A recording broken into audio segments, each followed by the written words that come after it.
नमस्कार, मैं हूं आपके साथ पूर्णिमा मिश्रा।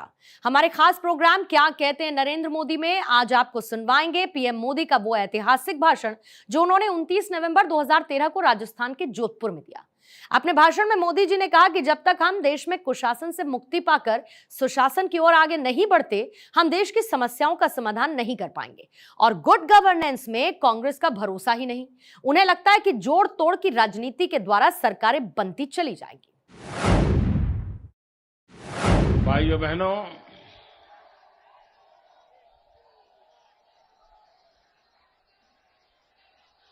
मैडम सोनिया जी यहां आई थी राजस्थान में और उन्होंने कहा कि राजस्थान में कांग्रेस ने ऐसी सेवा की है, ऐसा काम किया है कि राजस्थान विकास की नई ऊंचाइयों पर पहुंच गया है। ये आपके गले उतरती है ये बात? क्योंकि बाहर वाला कोई सर्टिफिकेट दे वो कोई मतलब नहीं है। यहां की जनता जो कहे वो फाइनल। आपको इस बात में भरोसा है? आपको सच्चाई लगती है? भाइयों बहनों, आपकी बात छोड़ो, अरे स्वयं सुप्रीम कोर्ट ने राजस्थान सरकार को लताड़ा था। इस देश की सर्वोच्च कोर्ट उसने किया। उसने कहा अगर आपको कानून व्यवस्था संभाल नहीं पाते हो तो सब कुछ छोड़ दो। ये देश की कोर्ट ने कहा था उनको। राजस्थान की हाई कोर्ट ने कहा कि आपको सरकार चलाना नहीं आता है। इतना ही नहीं, यहां पर उनके गवर्नर साहब बैठे हैं। गवर्नर मैडम उन्हीं की पार्टी से आए हैं। गवर्नर मैडम ने कह दिया ना आप रोड ठीक कर सकते हो, ना आदिवासियों का भला कर सकते हो। अगर आपको काम करना नहीं आता है तो काम मुझे सौंप दो, मैं करके दिखाऊंगी।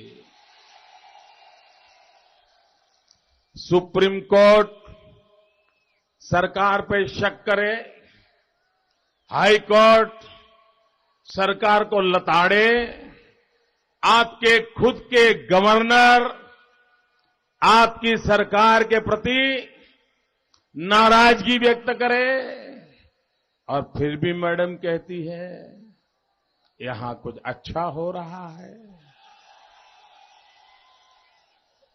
अच्छा मैडम, आप सुप्रीम कोर्ट को मानो या न मानो, हाई कोर्ट को मानो या न मानो, गवर्नर को मानो या न मानो, कम से कम शहजादे को तो मानो।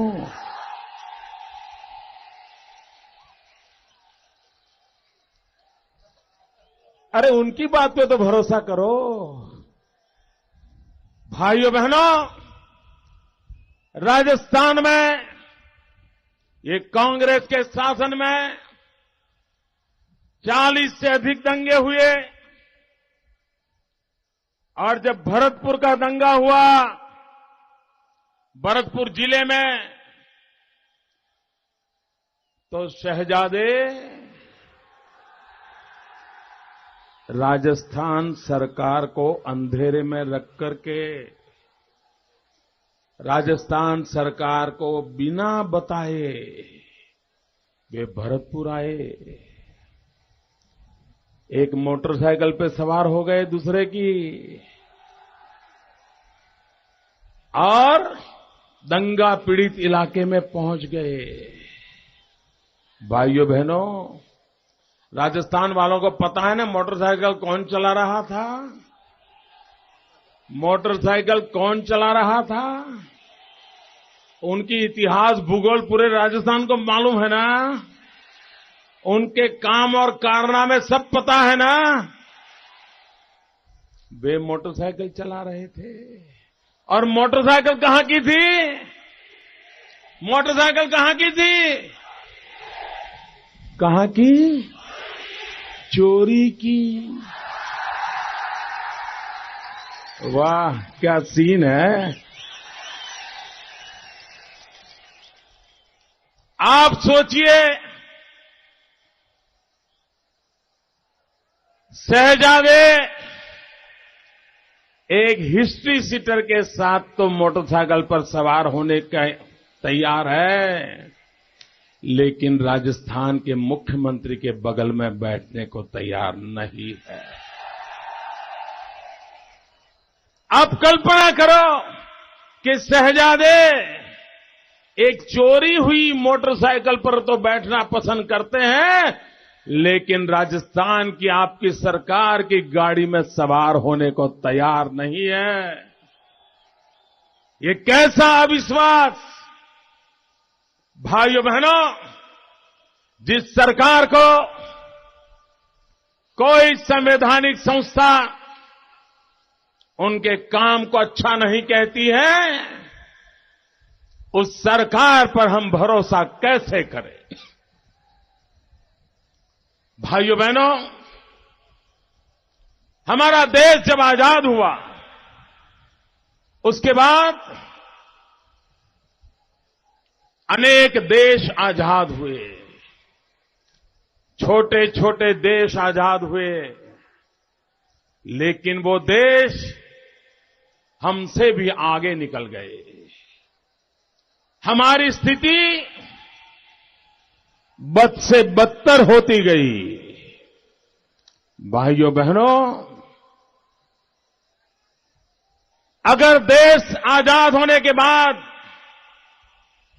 स्वराज्य मिलने के बाद, अगर सुराज्य पर ध्यान केंद्रित किया होता तो देश की ये दशा नहीं होती। आज हमारे देश के सामने सबसे बड़ी समस्या है बैड गवर्नेंस, कुशासन। जब तक हम देश में कुशासन से मुक्ति पाकर के सुशासन की ओर आगे नहीं बढ़ते, हम देश की समस्याओं का समाधान नहीं कर पाएंगे। भाइयों बहनों, गुड गवर्नेंस में, सुशासन में कांग्रेस का भरोसा नहीं है। उसे लगता है जोड़ तोड़ की राजनीति के द्वारा सरकारें बनती चली जाएगी, अपनी गाड़ी चलती जाएगी, जेब भरते जाएंगे, 2-5 पीढ़ी का भला हो जाएगा। यही कांग्रेस पार्टी की सोच है। भाइयों बहनों, ये बैड गवर्नेंस, ये एक ऐसी बीमारी है जो पूरे हिंदुस्तान को भीतर से खोखला कर रही है, भीतर से खोखला कर रही है। ये बैड गवर्नेंस एक ऐसी बीमारी है जो हिंदुस्तान के हर व्यक्ति के मन में निराशा का भाव पैदा करती है, अविश्वास का भाव पैदा करती है, और कभी कभी आक्रोश को भी जन्म देती है। भाइयों बहनों, ये बैड गवर्नेंस जैसे शरीर दिखने में कितना ही स्वस्थ क्यों न हो, वजन बराबर हो, ऊंचाई बराबर हो, बैठना उठना बराबर हो, लेकिन अगर एक बार उसको डायबिटीज हो जाए तो भीतर से वो शरीर खोखला होना शुरू हो जाता है। शरीर में अगर डायबिटीज प्रवेश कर जाए तो हर बीमारियों को वो निमंत्रण देना शुरू कर देता है। भाइयों बहनों, ये बैड गवर्नेंस वो हिंदुस्तान के जहन में डायबिटीज की तरह है, जो भारत को अंदर से खोखला कर रहा है।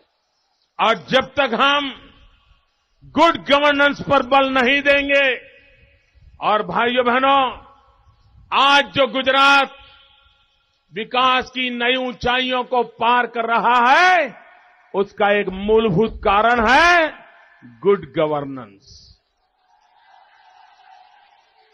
सुशासन, लोगों को अपने सवालों के जवाब मिलने चाहिए, लोगों की बातों की सुनवाई होनी चाहिए, समस्याओं का समाधान होना चाहिए। भाइयों बहनों, सरकार अमीरों के लिए नहीं होती है और न ही सरकार अमीरों के लिए होनी चाहिए। अगर अमीर बीमार होता है तो दुनिया के डॉक्टर उसके घर के दरवाजे खटखटाने लग जाते हैं, लेकिन अगर गरीब बीमार हो जाए तो उसके नसीब में सरकारी अस्पताल के सिवाय कोई चारा नहीं होता है। अमीर के बेटे को पढ़ना है तो दुनिया से अच्छे अच्छे टीचर को वह हायर करके घर में रख सकता है। गरीब के बच्चे को पढ़ना है तो सरकारी स्कूल के बिना कोई उसके नसीब में नहीं होता। भाइयों बहनों, सरकार गरीब के लिए होनी चाहिए। अगर इनके दिलो दिमाग में गरीब के प्रति थोड़ा सा भी लगाव होता तो राजस्थान की सरकारी स्कूलों में 1 लाख से ज्यादा टीचर की जगह खाली नहीं होती। भाइयों बहनों, मुझे बताइए, क्या राजस्थान के नौजवान टीचर बनने भी योग्य नहीं है क्या? क्या आप टीचर बन सकते हैं कि नहीं बन सकते? बच्चों को पढ़ा सकते हैं कि नहीं पढ़ा सकते? ये राजस्थान की सरकार को आप पर भरोसा नहीं है। 1 लाख से अधिक टीचर की जहां जगह खाली हो, जहां बच्चों के लिए शिक्षा की चिंता न हो, वो आने वाले कल के राजस्थान की चिंता कैसे कर सकते हैं? भाइयों बहनों, भ्रष्टाचार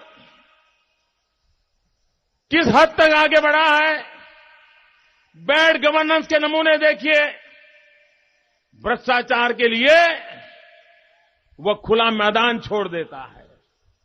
हमारे देश के किसानों ने राजस्थान हो, हरियाणा हो, पंजाब हो, उत्तर प्रदेश हो, ये हमारे किसानों ने मेहनत करके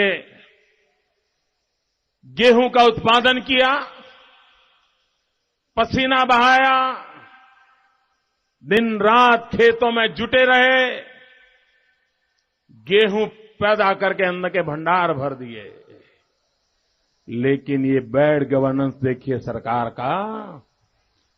किसान तो गेहूं पैदा करता है, इनके पास गेहूं रखने की जगह नहीं है, जगह नहीं है। खुले में रख देते हैं, रेलवे प्लेटफॉर्म पर रख देते हैं, भीगते हैं, सड़ते हैं। जब भारत के सुप्रीम कोर्ट के अंदर एक पीआईएल हुआ, सुप्रीम कोर्ट ने हिंदुस्तान सरकार को कहा, ये गेहूं गरीबों को बांट दो। भाइयों बहनों, ये काम करने जैसा था कि नहीं? ये सुप्रीम कोर्ट की बात माननी चाहिए थी, माना नहीं माना।